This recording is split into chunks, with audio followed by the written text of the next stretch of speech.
entre sí.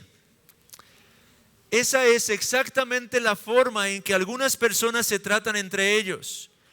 Les gusta picotear a los demás. Les encanta censurar, criticar, quejarse y condenar. Fin de la cita, hermanos. A menudo encontramos, hermanos, en las iglesias locales, personas a quienes les gusta señalar continuamente las faltas en los demás. Y lo hacen por medio de la murmuración, por medio de la crítica o por medio de la queja. Incluso pareciera que creen que están haciendo algo bueno al actuar de esta manera. Sin embargo, la Biblia nos enseña que esta actitud es dañina y divisiva en la vida y en la comunión de una congregación, hermanos. Es por ello que Santiago la censura fuertemente en el pasaje que citamos al principio. Y no solo Santiago, hermanos. El apóstol Pablo también amonestó en contra de este pecado. Tito 3:2 dice que a nadie difamen, que no sean pendencieros, sino amables, mostrando toda mansedumbre para con todos los hombres. La misma palabra, difamar, murmurar, es la que tanto Santiago como Pablo emplean. Si deseamos glorificar a Dios, hermanos, y si deseamos reflejar el carácter de Cristo al momento de tratar nuestras diferencias unos con otros, no basta con refrenar nuestra ira como ya lo estudiamos. Tampoco basta con refrenar nuestra lengua como lo vimos la última ocasión. También tenemos que aprender a controlar nuestra tendencia a criticar a los demás, hermanos. Esto es lo que vamos a estudiar el día de hoy. Este es un principio más de forma práctica que estaremos viendo el día de hoy. Controla tu tendencia a criticar. Ya hemos hablado del texto de Gálatas donde el apóstol Pablo exhorta diciendo: si os mordéis y os coméis unos a otros, cuidad que no os consumáis. Dentro de las congregaciones a menudo, hermanos, podemos caer en esa serie de dificultades que terminan causando severos daños entre nosotros. Y por eso estamos estudiando todos estos principios, hermanos, principios bíblicos, principios prácticos, principios de sabiduría del Señor, a fin de que sepamos cómo atender esas situaciones cuando surgen en medio de nosotros. Ahora hemos dicho, hermanos, no podemos evitar que surjan diferencias. Seguimos siendo pecadores. De este lado de la eternidad no hemos sido perfeccionados. Hay remanente de pecado en nuestros corazones, hay orgullo, hay diferentes aspectos en nuestra vida que son sumamente pecaminosos y que estamos trabajando en mortificar día tras día. Cristo infería que iba a haber diferencias en medio del pueblo. Pero eso no nos excusa para que no abordemos esas situaciones de la manera en la que Dios dice que debemos de abordarlas. Cuando surgen diferencias, entonces, un principio más es que tenemos que aprender a controlar nuestra tendencia a criticar. Y en primer lugar de nuestro estudio, o el primer punto, es el siguiente. Hermano, deja de hablar mal de los demás. Santiago en el texto que leíamos al principio nos dice: no murmuréis los unos de los otros. La palabra murmuración también se traduce como hablar mal de alguien. Un diccionario teológico la describe como disminuir el valor de la reputación de alguien mediante un habla maliciosa dirigida contra el prójimo. Eso es la murmuración. Podríamos describirlo también como una difamación, es decir, atacar la reputación de alguien a sus espaldas. Santiago dice: no murmuréis los unos de los otros. El Salmo 101, versículo 5 nos enseña que la murmuración está vinculada con el orgullo del corazón. Observe lo que dice el salmista: destruiré al que en secreto calumnia a su prójimo. No toleraré al de ojos altaneros y de corazón arrogante. Otra traducción lo dice así: silenciaré al que en secreto difama o infama a su prójimo. ¿Por qué causa? No toleraré al de ojos altaneros y de corazón arrogante. La difamación, hermanos, la calumnia, la murmuración, esconde en el corazón del que lo hace una actitud orgullosa, altanera. De hecho, el vínculo que vemos entre los versículos 7 y 11 de Santiago, vayamos a Santiago 4, lo constituye en una palabra clave que nos puede ayudar a ver lo grave de este pecado. En el versículo 7 de Santiago 4 dice: someteos pues a Dios, resistid al diablo y huirá de vosotros. El vínculo entre este versículo y el 11 que leímos hace un momento lo constituyen la palabra diablo. El verbo difamar. En el original, el sustantivo diabolos significa difamador, calumniador. Santiago, por consiguiente, está exhortando a sus lectores a no difamarse unos a otros, ya que esto es obra del diablo. Les está diciendo que dejen esta mala costumbre en que han caído. Si continúan difamándose unos a otros en la iglesia, con el tiempo destruirán la comunión de la comunidad cristiana. La difamación, hermanos, la murmuración, en otras palabras, lo que estoy tratando de transmitir aquí con este comentario que leía, es algo satánico, es algo diabólico, porque lleva su característica impregnada ahí. Lleva la esencia de Satanás impregnada. La calumnia es producida por el calumniador por excelencia, y cuando nosotros participamos en esa clase de cosas, estamos haciendo en realidad la obra de Satanás mismo.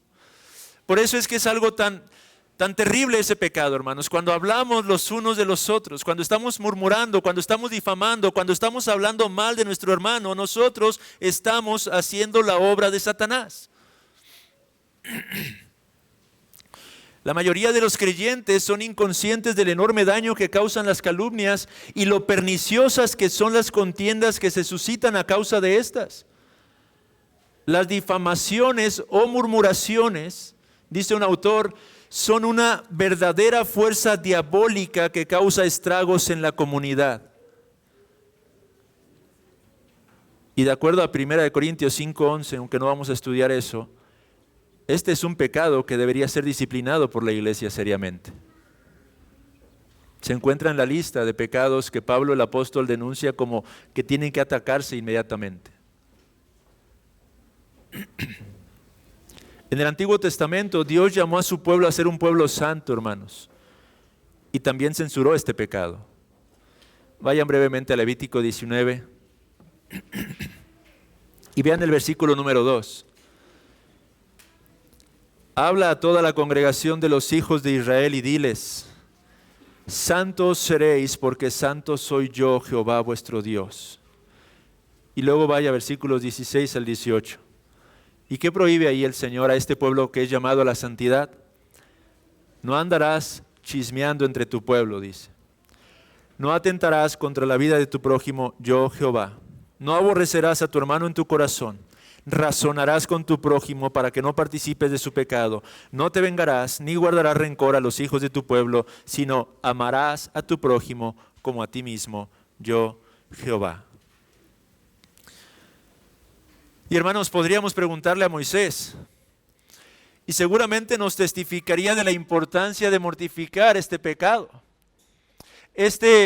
Ya que él sufrió de primera mano las constantes difamaciones y calumnias en su contra a manos del pueblo que era llamado a vivir en esta santidad.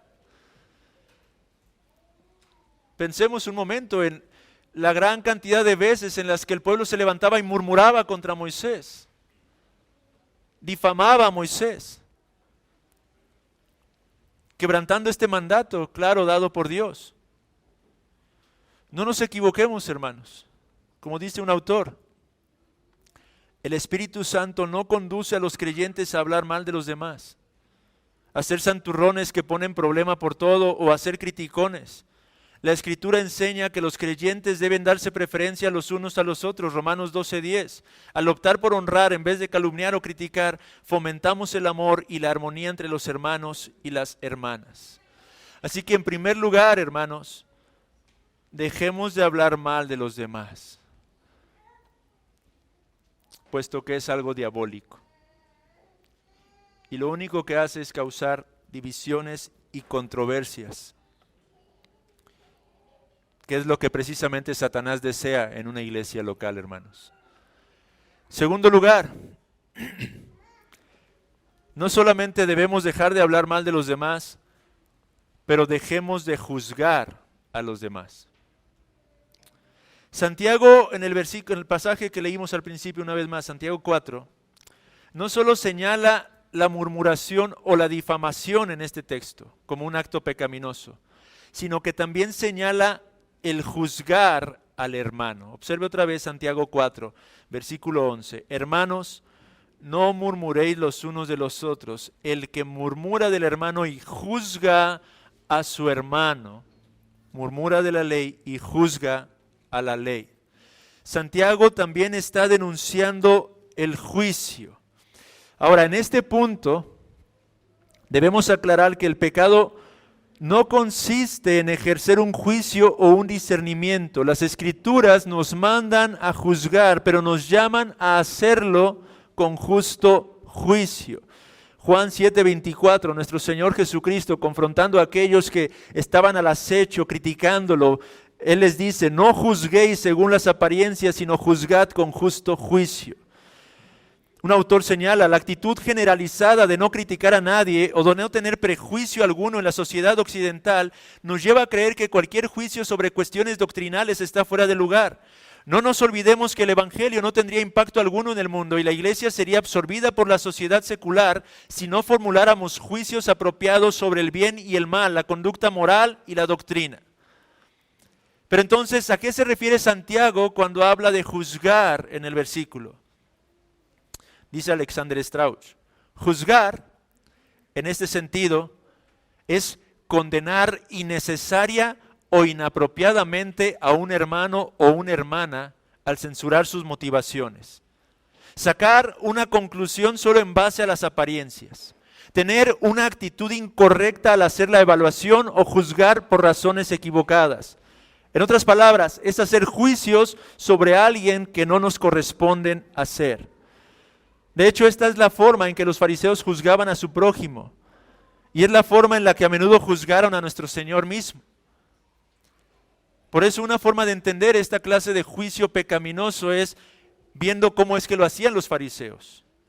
Los fariseos eran especialistas en la crítica y en descubrir las faltas de los demás. Disfrutaban de juzgar a todo el mundo. Sus juicios solían ser precipitados, duros, negativos e inmisericordes. Eran expertos en condenar a los demás por infracciones menores de la ley, mientras que ellos mismos transgredían lo más importante de la ley, Mateo 23:23. Eran jueces hipócritas que rápidamente encontraban faltas en los demás, mientras minimizaban o ignoraban sus propios pecados. Nuestro Señor denunció esta clase de, como un predicador lo mencionó, lo llamó alguna vez, hipercriticismo. Y de hecho advirtió a sus discípulos a huir de él. Vean en Lucas capítulo 6, en lo que se conoce como el sermón de la llanura, a diferencia del sermón del monte. En el versículo 37 es lo que condenó nuestro Señor Jesucristo. Él dice a sus discípulos, no juzguéis y no seréis juzgados. No condenéis y no seréis condenados, perdonad y seréis perdonados. Luego en el versículo 41 y 42, ¿por qué miras la paja que está en el ojo de tu hermano y no echas de ver la viga que está en tu propio ojo? ¿O cómo puedes decir a tu hermano, hermano, déjame sacar la paja que está en tu ojo, no mirando tú la viga que está en el ojo tuyo? Hipócrita, dice el Señor. Saca primero la viga de tu propio ojo y entonces verás bien para sacar la paja que está en el ojo de tu hermano. Nuestro Señor habla aquí en este texto sobre la clase de juicio presuntuoso orgulloso e hipócrita de aquel que se coloca por encima de su hermano, sin la comprensión necesaria para honrar a Dios y procurar el bien del prójimo. Dice otro autor, no quería que sus discípulos fueran como los fariseos hipócritas, que eran rígidos, críticos, sin misericordia y santurrones, y sin embargo eran espiritualmente ciegos a su propia condición pecaminosa. La clase de juicio entonces de la que habla Santiago aquí en el primer sentido es ese juicio hipercrítico. Ese juicio que simplemente es inmisericordia.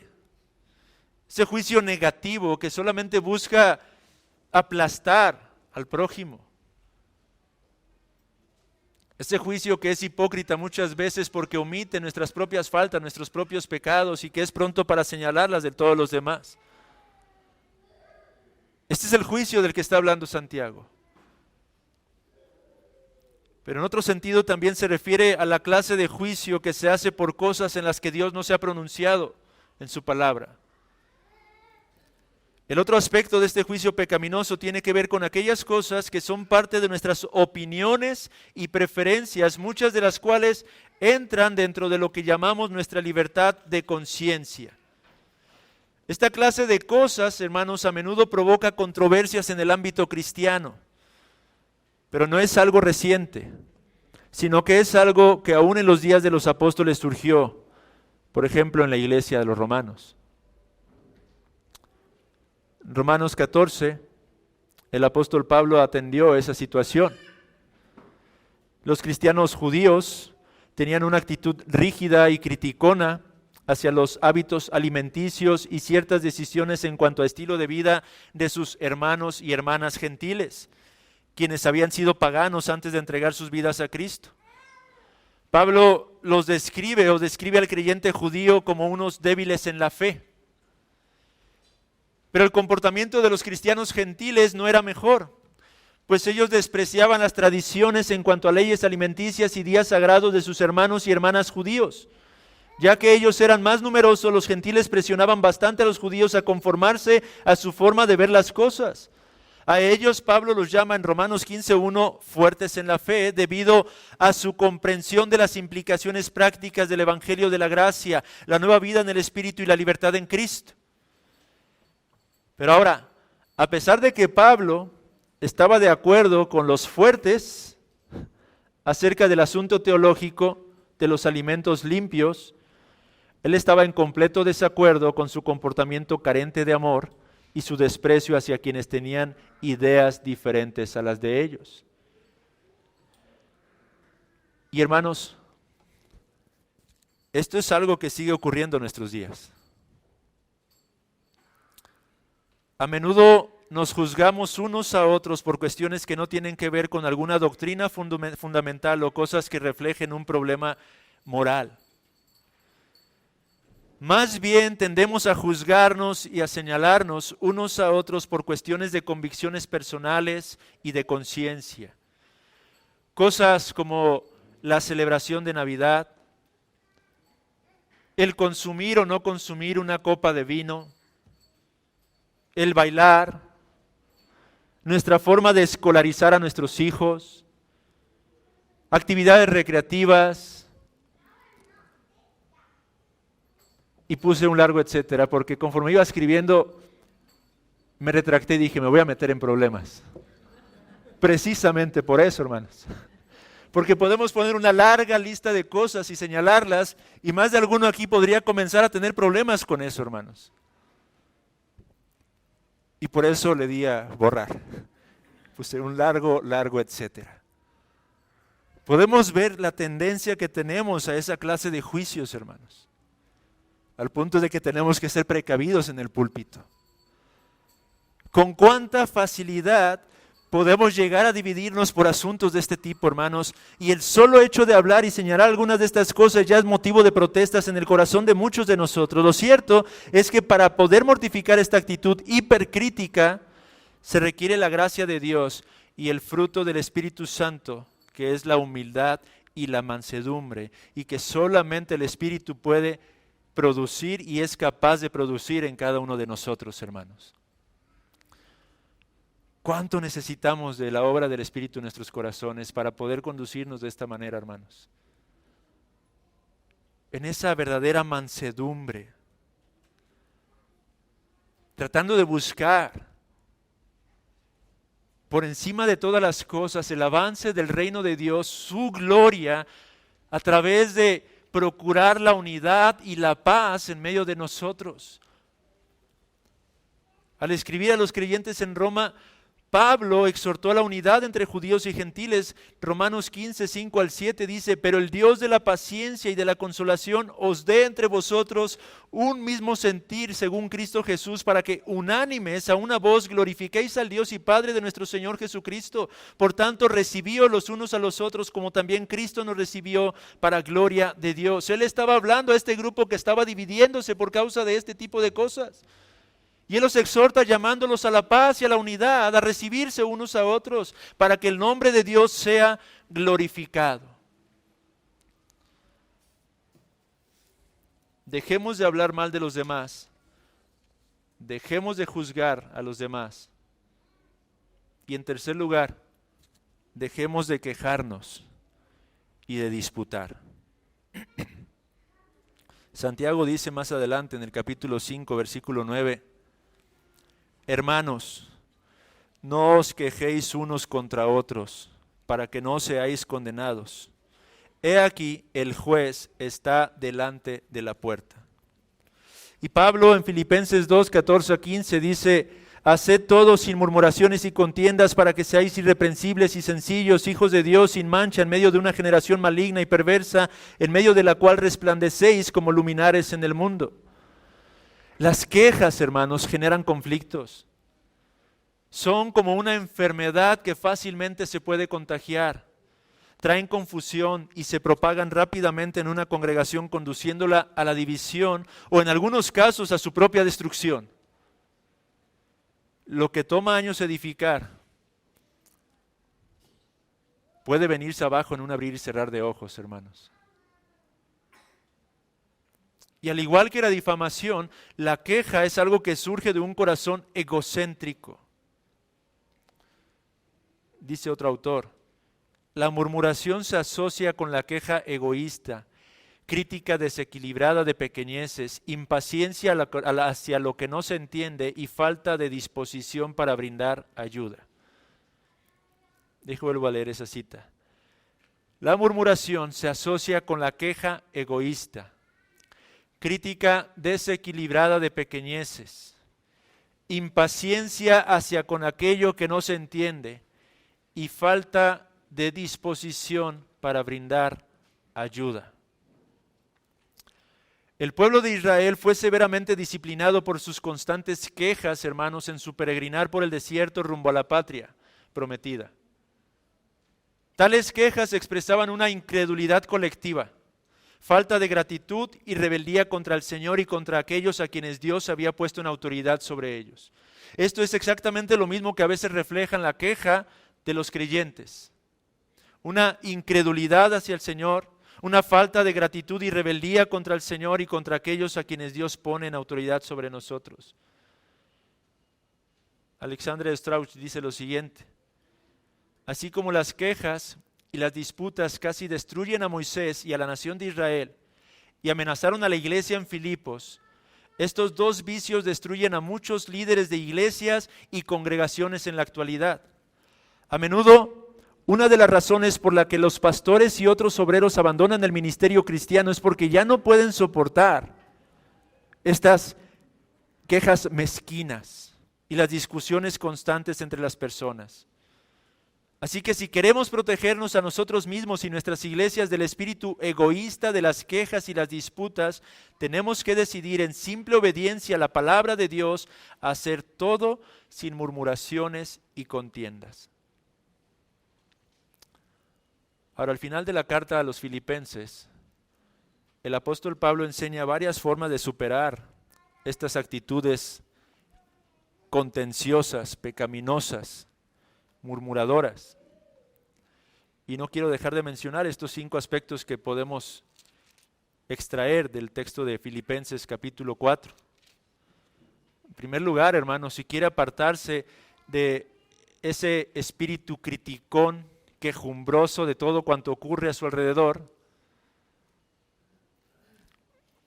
aprenda a regocijarse en todas circunstancias, según el versículo 4 de Filipenses 4. Regocijaos en el Señor siempre, dice el apóstol. Otra vez digo, regocijaos.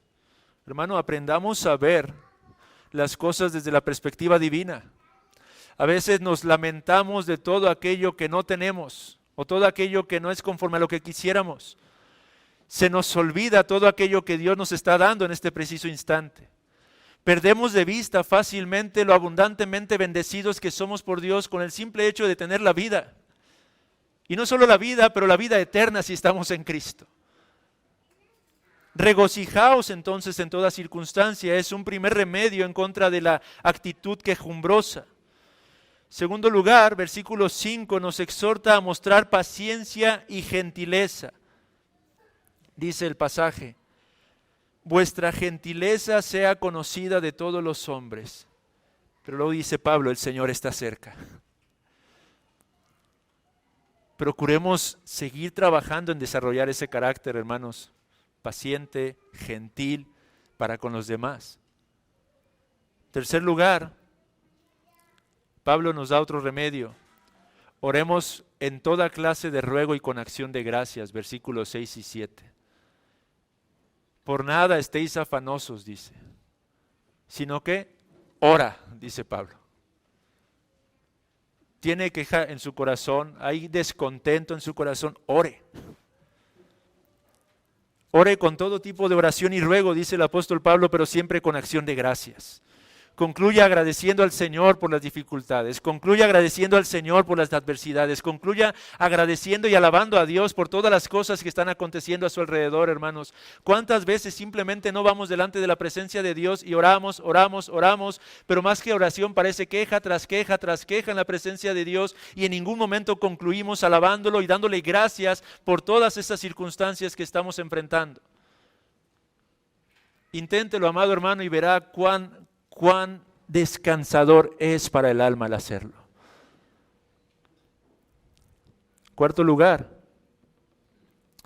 Pablo nos exhorta a aprender a tener contentamiento. Versículos 11 y 12. No lo digo porque tenga escasez, pues he aprendido, dice el apóstol Pablo, a contentarme, cualquiera que sea mi situación. Y esto es interesante porque dice, he aprendido. El contentamiento no es algo natural.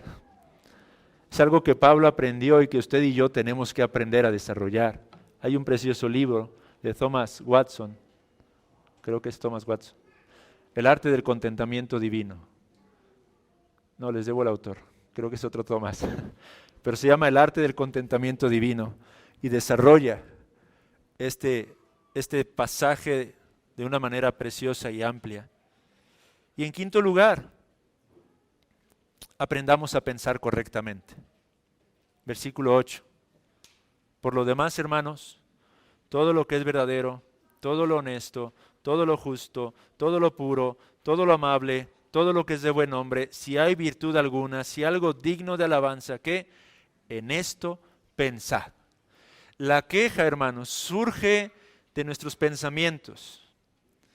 Cuando estamos dándole vueltas y vueltas y vueltas a las diversas circunstancias, entonces nuestro corazón comienza a llenarse de amargura, de resentimiento, de queja, y entonces estamos en pecado, hermanos. Pero si aprendiéramos a pensar bíblicamente, mucho de esas actitudes se eliminarían. Pablo el apóstol nos exhorta y nos muestra el camino. Nos enseña cómo es que tenemos que pensar adecuadamente para gloria de Dios. Sí, hermano, aún Dios toma cuenta de tus pensamientos y de mis pensamientos. El Dios en el que creemos, el Dios al que alabamos, es un Dios que aún conoce lo que pensamos. Por eso tenemos que aprender a pensar de manera que glorifiquemos su nombre.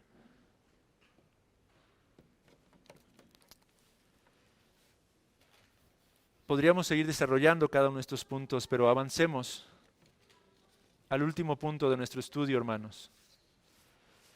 Dejemos de hablar mal de los demás, dejemos de juzgar a los demás, dejemos de quejarnos y disputar.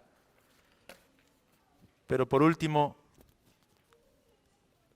aprendamos a confrontar y criticar bíblicamente, constructivamente. Es decir, he estado diciendo, no seamos juiciosos, no seamos criticones, no seamos quejumbrosos, pero eso no significa que tenemos que pasar por alto el pecado de nuestro hermano. Esto no significa que no tenemos que confrontar cuando hay pecado. Esto no significa que no tenemos que señalar las faltas de nuestros hermanos cuando el propósito es ayudarlo a salir adelante de esa circunstancia. La Biblia nos exhorta a hacerlo, lo vimos la semana pasada en el ejemplo de Elías, cuando éste confrontaba a aquel rey perverso y pagano. Si alguien amaba a ese hombre, ese era Elías, porque quería que se arrepintiera, quería llevarlo a contemplar su propia perdición, su propio pecado. Eso es algo que como creyentes tenemos que hacer, hermanos. Hemos hablado de nuestra necesidad de controlar nuestra tendencia a criticar, evitando el murmurar los unos de los otros, el juzgarnos pecaminosamente los unos a los otros y el quejarnos los unos de los otros. Pero debemos ser conscientes que en ocasiones es necesario y legítimo el confrontar, amonestar e incluso criticar constructivamente a nuestros hermanos. Dice Strauch, negarse a hacerlo es fallarles a quienes amamos o de quienes somos responsables de liderar. Todas las formas de crítica o reprensión, sin embargo, se deben hacer de una manera bíblica a fin de ayudar y no herir. Y felizmente la Biblia proporciona directrices básicas para la crítica constructiva y eficaz.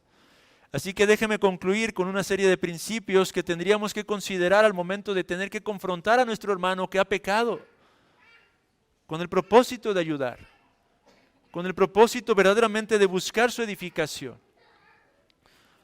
Así que en primer lugar, ore. Santiago 1:5 nos enseña que debemos buscar la sabiduría de Dios y nos garantiza que Él nos la dará de forma abundante si lo hacemos con sinceridad. ¿Hay algún conflicto, hermano? Ore. Pida sabiduría, pero pida creyendo y tenga la certeza de que Dios la proveerá. Y hágalo antes de acercarse al hermano o a la hermana. Segundo lugar, revise sus actitudes y motivaciones. Toda crítica debe ser hecha con la actitud correcta por la motivación correcta. Si lo hacemos de forma arrogante u orgullosa y con una actitud vengativa o airada, no podemos esperar que el Espíritu nos bendiga. Al mismo tiempo, si lo único que buscamos es castigar a nuestro prójimo, estamos quebrantando entonces el principio bíblico. Hay necesidad de confrontar, primero revise su actitud. Hemos hablado de los principios fundamentales en estos estudios. Tenemos que hacerlo en el Espíritu, tenemos que hacerlo en humildad. Y tenemos que hacerlo con la motivación correcta, hermanos. ¿Te estás acercando al hermano realmente porque tienes carga por el hermano? ¿Porque le amas? ¿O simplemente te estás acercando porque estás molesto debido a que te hirió en tu ego, en tu orgullo? ¿Realmente te interesa el crecimiento y la santificación de tu hermano o de tu hermana? Tercer lugar, hable con mansedumbre. Ser manso es ser amable, es ser tierno, es ser cortés, es hacerlo en calma, sin asperidad y sin agresividad. La gente no responde adecuadamente a la crítica que es hostil y altanera. Una vez más, tenemos la necesidad del Espíritu Santo obrando en nuestras vidas porque la mansedumbre es parte de ese fruto, hermanos. Cuarto lugar, equilibre con palabras de aliento.